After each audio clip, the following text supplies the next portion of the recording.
Welcome to Talking with the Animals, an exploration of animal communication.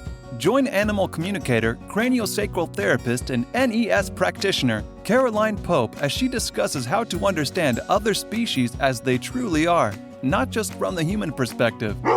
That's right, Mecco. Discover how communicating with our four-legged friends can open up a whole new world for both of you. And now, your host and Australia's most recognized and well-known animal communicator, Caroline Pope.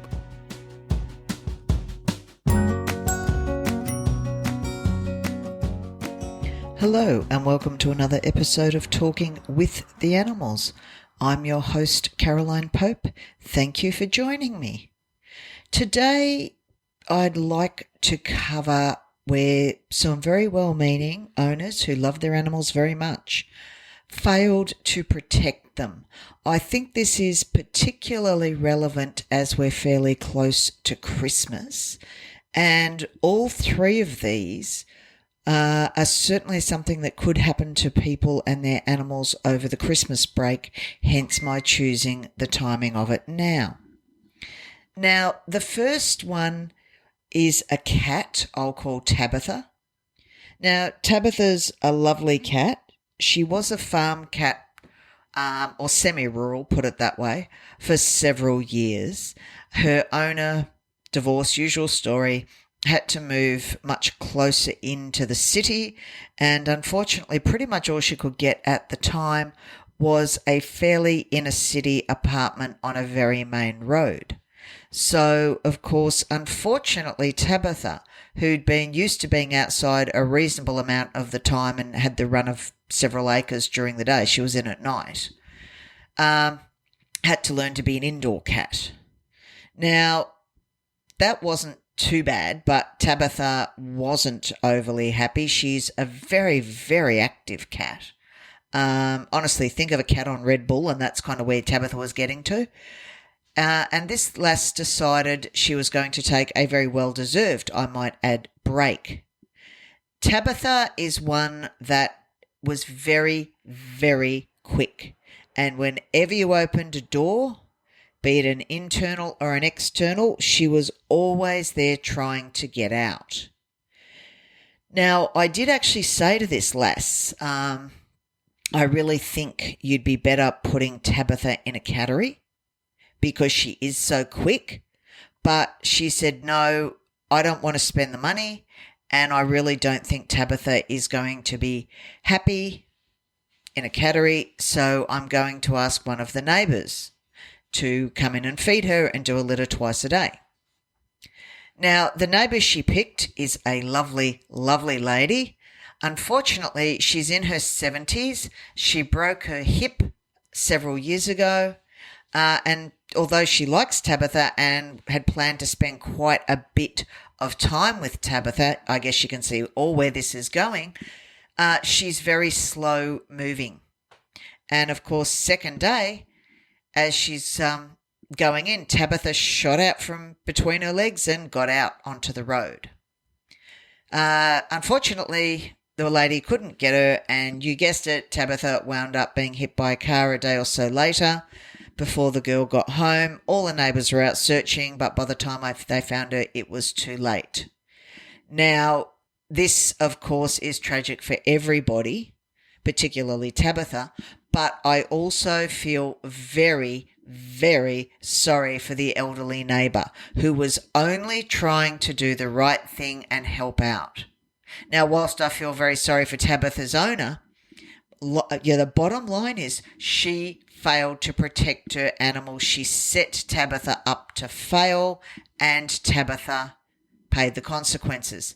Whilst I do understand the wanting to save money, we all want to do that, and yes, possibly Tabitha may not have been overly wrapped being in a cattery for 5 days, the results would have been a lot better.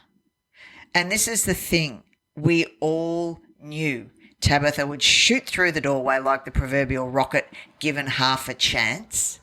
So if that was the case, why would you ask an elderly, slow-moving neighbour? Tragic all round, as I say, but easily preventable and can easily happen to any cat or small dog in that scenario. So really think about that one if you're going to get home care over the Christmas break. Now, the second case is Jimmy. Jimmy's a gorgeous, I don't know what he is. He's a golden retriever cross. There could be a bit of Kelpie or something thrown in there. Who knows? The family have had him for several years. Lovely, lovely dog. Came to them as an adult dog. He'd had a somewhat, shall we be polite and say, checkered past. Jimmy's got the most amazing temperament. He truly has. He's a genuinely lovely, lovely family dog. But he is starting to pay for what went on with him years ago. His body, not so great these days. Now, Jimmy's owners are of European descent. And, of course, as with many of us over the whole COVID scenario, they haven't had a chance to see their family very often. So on Cup Day, they decided to have a huge family to get together because the Rellos had come out from Europe. I'd actually spoken and worked with them the week before. I knew just how much they were looking forward to it. Unfortunately, they had Jimmy with them. There was about 20 or 30 people. Rule number one, folks, if there's 20 or 30 people and you cannot 100% keep an eye on your dog at all times, don't take your dog. So, there was a heap of, quite frankly, fairly feral kids in my opinion, but that's just me. Jimmy coped fairly well, but was clearly rattled by the time the kids went to bed. And unfortunately then, one of the very drunk by this stage visiting male relatives fell on Jimmy. He was basically as pissed as a proverbial newt and tripped and fell on the dog. Poor old Jimmy is sore. Jimmy bit the man, got his chin and his collar. So, of course, now very drunk European relative is turning into very feral European relative, blaming the dog 100%, saying it's a dangerous dog and wants the dog euthanized because he had to go to hospital. The police were called because, the doctors by law have to do all of that when they're treating a dog bite. Now, the whole thing could have been prevented. I feel very sorry for Jimmy's family. I really do. I feel even more sorry for Jimmy. They knew he was sore. They knew he was old. They knew people were getting drunk.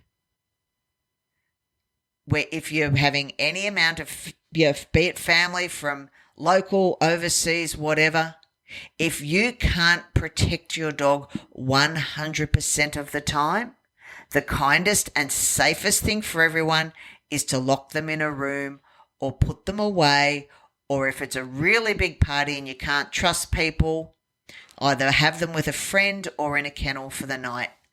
Again, really well-meaning. They thought Jimmy'd enjoy it. I have no doubt Jimmy did. Jimmy, as we speak, is on death row. I have spoken for him. I'm just hoping that,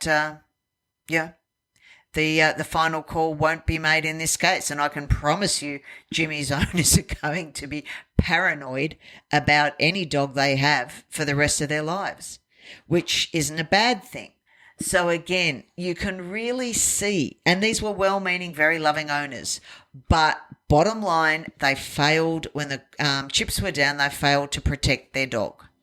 So please keep this in mind for your Christmas parties and so forth. My final case is a gorgeous old Palomino horse, Flash. Flash is in his, he'd have to be his late 20s. Glorious Palomino.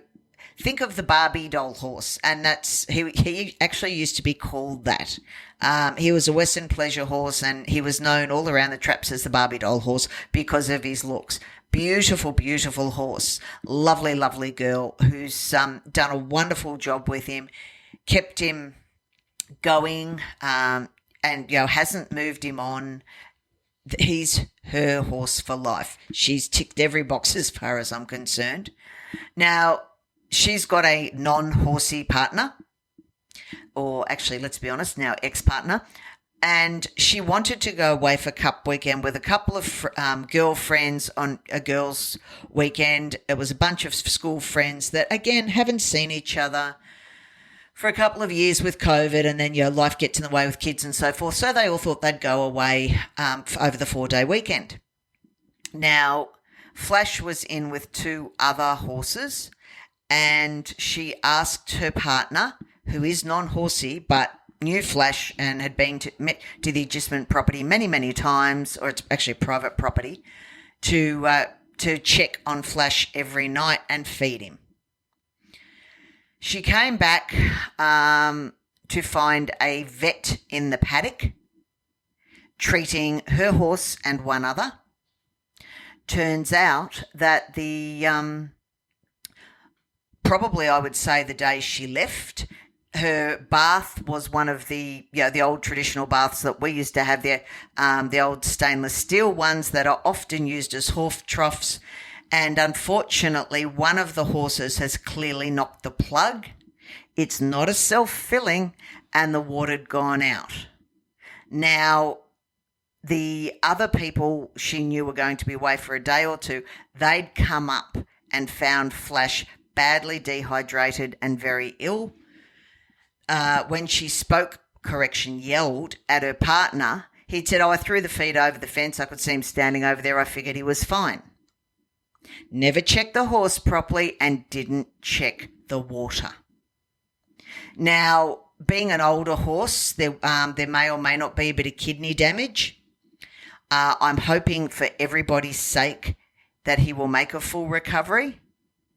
The gentleman is now an ex, decidedly ex, and I don't blame her there either. But I had actually I've got to say I did raise that with her. Why get a non-horsey person? There were plenty of people around. She knew the other people weren't going to be there, hence she didn't ask them, which is what she'd normally done. But under those circumstances, if you're not 100% rock solid that they're going to do the right thing and have a written contract, then pick someone else. Flash will, as I say, hopefully make a full recovery. It was a huge learning curve for everybody. And as I say, I don't blame her ending the relationship. But if she'd been gone another 24 to 48, or the people with the other horses hadn't got back for another day, things could have been very different. So again, very well-meaning owner, but ultimately failed to protect her horse. So please think of these scenarios. They've all happened in the last 3 or 4 weeks. And I just think heading into the Christmas period, they're very, very timely. If you're planning to have someone look after your animals over the Christmas break, if you're planning to go away, make 100% sure you have it in writing, a checkbox of what is expected. Be it clean the litter 2 or 3 times a day. This is what the cat gets. This is how much the cat gets, the dog gets, the horse gets, etc., etc. How much you're going to pay people to do it, and have it written down. That way, there's no excuse. And as far as the family gatherings, please, if you can't be with your animal 100% of the time, don't take your animal. Because it only takes 20 seconds for something to potentially go really, really wrong. And at the end of the day, we want everybody, 4-legged and 2-legged, to have a wonderful and relaxing and safe Christmas holiday.